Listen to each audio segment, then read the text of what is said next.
गाण्या, बरं झालं राव लग्न नाही केलं तू. रोजचे दोन्ही भांडी करून बेजार झालोय राव मी. अरे पण ही कामं तुझी बायको का नाही करीत? अरे तिला सांगायला गेलं की बुनबुन करीती आणि फुगून बसती. अरे मग सासू सासऱ्याच्या कानावर घालायचं.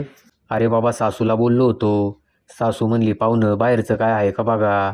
मग बाहेर आहे का काय तिचं? अरे गायबान्या बाहेरचं म्हणजे देवाचं भूत बाधा करणी असलं काय का. अरे ते होय. अरे अंधश्रद्धा असती सगळी. अरे मान्या, पण तू मामाचीच पोरगी केली ना रे? हा ना अरे, एकीकडे वय वाढत चाललं होतं आणि एकीकडे डोक्यावरची केस कमी होत चालली होती. मीच म्हणलो हातापाया पडून मामा मामीला फक्त पोरगी द्या मला, सुखात ठेवीन तिला.